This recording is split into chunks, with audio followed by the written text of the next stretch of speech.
All right, guys, welcome back, church debater and preacher Mike. Mike, what's going on? I enjoyed the speaker this morning. What did you think about him? Well, I tell you what, that was inspiring. Yeah, explain a little bit, because his sermons at the Richmond COC online YouTube account. So tell us a little background of him. He was raised in Baghdad and began at the age of 15 doubting, really having some problems with Islam. And he saw what the Islamic mentality or concept or teaching did to his people. And he, in fact, left Islam and became an atheist. Yeah, I thought that was important to know. And then the Bible convinced him otherwise. And he found his first Bible and began to read, and he's thinking, now this sounds like the God that I want to serve. And over a period of time, he finally found the Lord, and he told us his story and how it involved. In fact, what I was impressed with, for about 10 years, he tried to find someone to baptize him into Jesus Christ, and he could not because of where he was. Right. In fact, one time when an invading army came, the U.S. trying to help them, of course, they had him pinned up against the wall with a gun to the back of his head, thinking he was a terrorist. And they found out through his English speaking that he was not. But he said, at that moment, I'm thinking, I've never been baptized. What am I going to do? Of course, I believe that God was taking care of him. And that's why he was a seeker, and God protected him until he was able to do what he wanted to do. Right. So it was a great testimony that I just thoroughly enjoyed. Yeah, and he was here for the Commit Youth Rally this weekend, which is the first time in years that I haven't been able to participate because of that's true, a volleyball tournament. Although it was the Madison Christian volleyball group. Oh, it was? A lot of the church girls there were on that team. And, cool. Not a lot of them. A lot of them I knew. I knew a lot more that weren't at the church. But anyway, so I had a good day too, and a good atmosphere. But yeah, it was a very interesting message. All right. I had planned on, I've been teaching the high school class, and we discussed topics on there, and I'd always run about a week behind. So last week's class would have been what we did tonight. Today's class would have been what we did next week. But this morning went so well, I wanted to go ahead and do today, the topic they discussed in class today. Wow. And I tried to trick them the same way I try to trick you. I tried to lead them into saying something and then challenging what they just said. Good. So here's what we talked about. First of all, I tried to set them up a little bit. I said, all right, how do you know, what do you look at to know you're doing the right things? And of course, they all pointed at their Bible. And I said, well, be more specific. What part of the Bible do we read that tells us how to be saved today? And then they said, all right, the New Testament. So then I said, all right, so we can ignore the Old Testament, right? There's no reason to study that anymore. And they said, no, we have to study it. We need to understand prophecy and the sacrificial system because of the way Jesus was sacrificed and all that kind of stuff. And I said, and there's a lot of good stuff in Proverbs and Psalms that we can, a lot of nice advice to go by. And they agreed. It's okay. That's the way the class started. And then I said, all right, here's our real topic for the day. How should children be disciplined? And is it okay to spank children? And I got a couple of no's. And then I said, all right, let's go to Proverbs 13:24. It says this. It says this in NIV. And there's other words used, but not too many. It says, whoever spares the rod hates his son, but he who loves him is diligent to discipline him. And different versions say it in different ways, but it's pretty much the same conclusion for all those versions. And I said, okay, is that telling us it's okay to spank our children? What do you think they said? I think they may have said that it's in the Old Testament, therefore we don't have to do it. No, in fact, I tried to get them to say that. Okay. They didn't. They wouldn't go. They wouldn't. Good. They wouldn't fall for that. Good. All right. So they then decided that the word rod is just symbolic of discipline generally. No, they didn't make that comment either.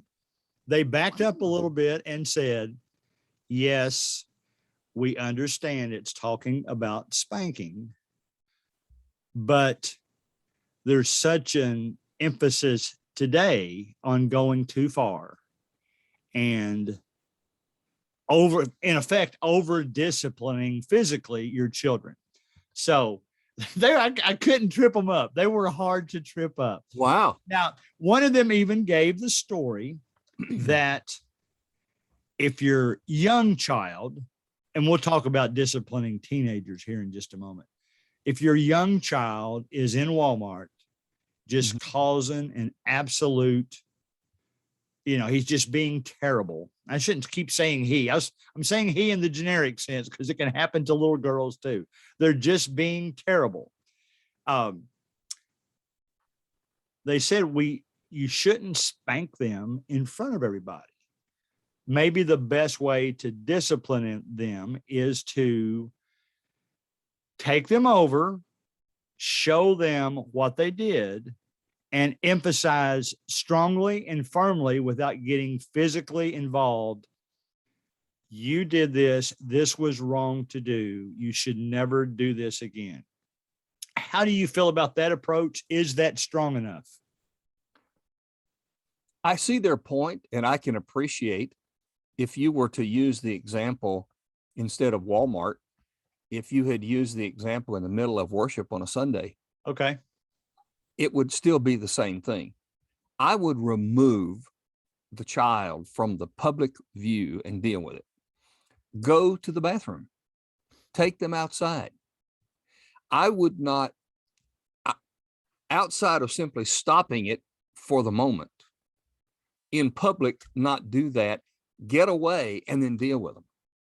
So when persons in worship, for instance, we have people that take children out all the time because they're having a problem. Well, I did it before I began preaching full time. I was leading singing, and so I was sitting with my family during the preaching. And I remember specifically, Stephanie was having all kinds of problems, and I picked her up, walked out the door, went into the bathroom, stood her on a counter that she could look in my face, and I popped her leg, and I said, "Now listen. We're going back in there right where we were, and you're going to stop doing that, because if we come out again, then things are going to be even worse." I only had to do that twice, and she was fine. And I think it's important to you didn't smack her on the leg multiple times. Oh, no, right. Just a pop. That's just, right. And I didn't do it in the presence of everybody. Right. And I did not make it such that it was more pleasant to be out than to be in. Right. Sometimes kids figure things out. And if in church, for instance, they can get them to go out and let them play, they're going to be bad just to get out and play. No doubt about it. And that kind of leads to the second part of the discussion, or the second part of the first part of the discussion. Got it. And interestingly enough, and I shouldn't even say this because this was years ago. I remember when I was about 10 years old at the church I was at then, there was a lady in her church that had a little kid, and she had to take him out every time. And she got outside the door, but then you could hear her spanking him on the way down the hall. So I'm not sure if that counts or not. All right, let's flip our Walmart situation around a little bit. Okay. Or since you mentioned in the church services, let's do it that way. Okay. What if it happens in the church services? And first of all, are we going to, before I get away from spanking, what type of spanking is okay? And is that what Proverbs is referring to? I think when we study scripture, it's easy to see, people don't sometimes think this, but I think it's very easy to see when something is given for an illustration purpose or a to make a point without being an exact specific point. So when he said, don't, he who spares the rod, as we have phrased it in our terminology, spoils the child. Well, is a rod the same as a belt? Is the rod the same as a hand? Is the rod? I think of a switch. Yeah. So the rod obviously doesn't mean that all you use is a rod, or that you have to use a rod. What it means is you give. But let me make the point that it does acknowledge that a rod is occasionally used by people. Absolutely. Okay. It allows the rod. Right. It doesn't call for the rod. The rod stands for discipline. That's what it stands for. And if you use a discipline approach, I can tell you this. I know of a situation one time where a family was talking, and I could probably even apply that to my own family growing up to some degree. But the family said, we had a child that we could spank and spank and spank, and that child would just glare at us. Right. And so spanking didn't work. We had to figure out something else because it didn't help. To me, part of spanking is not the pain. No. It's the embarrassment. That's exactly right. It's you have to have a consequence. That's the point. And if the consequence is not something that the child minds, then you haven't done anything. Right. So for some children, you put them in a corner. I remember hearing about one child who had to sit in a chair looking at a corner and drove the child crazy. They couldn't stand it. You could pop them all day long and they were fine with that. But it didn't take long sitting in that chair in a corner to fix that situation because they didn't like that.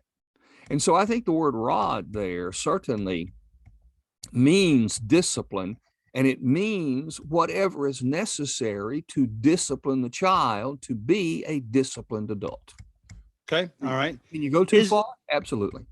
Is it possible that the second part of that verse, could I reword it to say, okay, it says, but he who loves him is diligent to discipline him? Yes.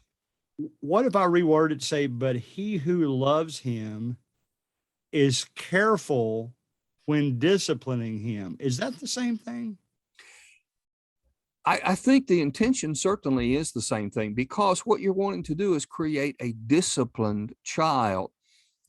If you abuse a child, they become an abusive adult. Okay. If you discipline a child, they become a disciplined adult. Okay. Difference. All right. So how do I say that? How do I say you can spank them with your hand one time, but if you do 2 or 3, it's out of order? I can't say that. Right. But I also think that most everybody understands when too far is too far. Okay. And we should be careful, in my opinion, to go just under that, just to make sure, because all you're doing is teaching a lesson for the future. But what lesson are you teaching? Right. All right, let's flip it completely to the other side. This is where the majority of our discussion led us this morning. Okay. All right, same situation, whether it's in Walmart, whether it's in church services. What if the parent does absolutely nothing? Is that sinful? I would say that anytime we do something or fail to do something that God expects, that it fits the category of sin for which God will hold us accountable. So if a family raises children who are undisciplined, then God will hold that parent accountable for not having disciplined their children. So yes. Okay. All right. So I remember once we had a situation where a child had never been in church before and just didn't act right. In fact, broke away and running around, and the parent was just a little bit not really getting into it. And I talked to the parent and I said, listen, it doesn't bother any of us when our children or somebody else's children act up, because we've all been there. Sure. So don't be embarrassed. But what I will tell you is, have the attitude that says, I'm going to train my child to do better in a public situation. Okay. All right. And let me help you with that. And we provide a place for a family to take a child to learn to be disciplined in that setting without bothering other people. And here's what I would say to any parents who are listening. If a parent takes a child to another room during a time of worship to train them, the room we have has chairs to sit in like you were sitting in the assembly in the auditorium.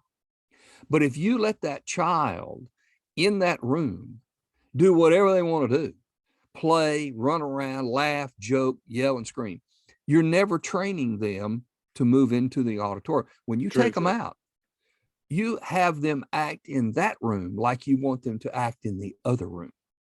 The difference is, great point. When they are too loud, you can take care of it without bothering other people. Okay, good. And let me tell you what our high school students came to the conclusion of, and I didn't lead them there. They came up with this on their own. They said that if that parent doesn't discipline now, or even worse, say they're going to do something and never do it, well, then it is so hard later in that child's life when they get to their teenage years to get them to think that they're ever going to be disciplined either. That's right. And they say the students that they know that are in trouble all the time and that they know their parents and they've known them for a while, they said the parents never disciplined the child, or it was just empty threats. And so that child misbehaved their whole life. There you go. So I thought that was a very interesting insight from the high school students that they agree that children need to be disciplined. Now, when we got to the point of teenagers, they said, obviously, spanking's not going to work with a teenager. No. And they said even for the most part, they didn't think taking away smartphones really disciplined that much, but they did suggest blocking internet, taking away keys, stuff like that. So they thought those methods worked, but they agreed it's hard to discipline a teenager if you never discipline them as a child. Amen. Amen. Yeah. To them. So they're a pretty smart bunch. That's great. And then we closed with this thought. We're going to go to Ephesians 6:4. Mm-hmm. And even though NIV uses the word provoke, mm-hmm. I like the good old fashioned word exasperate. That word, I mean, to me, that's a real English word. It is, but it's also a Bible word because that's one of the few places you ever hear that word used. But I'm going with NIV, and it doesn't say exasperate, but here's what it does say. Fathers, do not provoke your children to anger, but bring them up in the discipline and instruction of the Lord. Yep. Let me rephrase it and see if you agree with my rephrasing. And I might say something to make you disagree with me. So I'm not going to tell you how I'm going to approach this. What if I said what that means is, I'll just say it like this. Do not over discipline your child. Do not pick at them and pick at them and pick at them so that they feel like everything they do is wrong and there's nothing they can do right in their parents' eyes. That is 100% right. That's okay. I described, I know us old people know who Burkeen and Faulkner is, and they're known mainly for their marriage seminars, but they do, raising children. They might both be passed on now. I have no idea because that was long ago. But I remember the tall, skinny guy, whichever one that was, he described what he called the Boeing principle. And he said, it's just like taking the spring out of an ink pen. That's right. You can squeeze it and squeeze it and squeeze it so tight, just like over disciplining your child, yelling at them all the time and never tell them how good they are, that kind of thing. He said, you squeeze that thing so tight, and when it finally goes boing and goes off by itself, they are so out of control, so happy to be away from everybody. that they just go down so many bad roads that was the wrong choice. You're exasperating your children. How do you feel about that description? Oh, that's a beautiful illustration because we've all been in a situation with those old pens that would do that. You The old clickers. Out. Oh yeah, there's a few of them still out there. Yeah. So yeah, I think he's exactly right, and I think the key is what it says: don't provoke your children to wrath. Right. Now, anger and wrath are two different things. Anger, at least in our English language, anger is an intense dislike of something. Wrath becomes a reaction or an action of violence that grows out of the anger. True. At least in our English, as I understand it. So what you're wanting to do is, it's okay. Discipline will make them angry because they're not doing what they want to do. Yeah. But if you push it to the point where they then become violent out of their anger versus humble in their anger, definitely gone too far. Good. Now, I'm correct in that Ephesians 6:4 verse, isn't that immediately after or before children obey your parents? And that's the same passage, right? Yes, it is. Right. Mm-hmm. All right. So all that, that to me, that wraps it kind of all up in one neat little package. Exactly right. You obey your parents, but then parents, don't you make them be the kinds of people who lash out in anger because you don't discipline them properly. Right. It's good. We talked a little bit today about what's the best way to discipline in our schools. Yeah. And I share with them a story. I'm not going to share with it public because I don't want to put the idea in anybody's head. But there's some things that some students picked up from a TikTok video that resulted in destroying property at the school. Wow. And I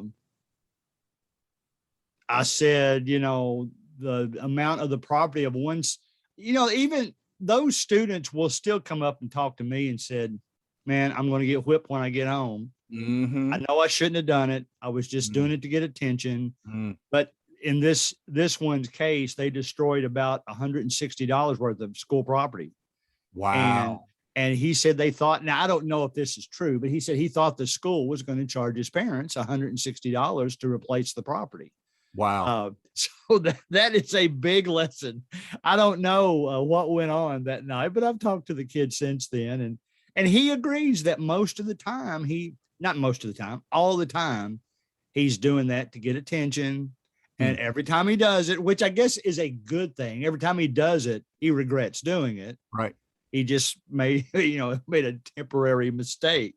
Wow. But, I asked him a little bit about how should they discipline in the school. And he said, of course, you have to base it on how severe it is, anywhere from using bad language in the classroom. I shouldn't say all the way up to, I was trying to give it that different levels, destroying physical property, resorting to physical type stuff within the school, like fighting in the hallway or something like that, which I don't see very often. I've seen more of that. I shouldn't say this, but I've seen more of it in middle school than I have high school, to be perfectly honest. Okay. I don't know if it's just the mental maturity level or what it is, but they had a good discussion about that. But the conclusion they came to, and maybe this is the best way to close it out, was yes.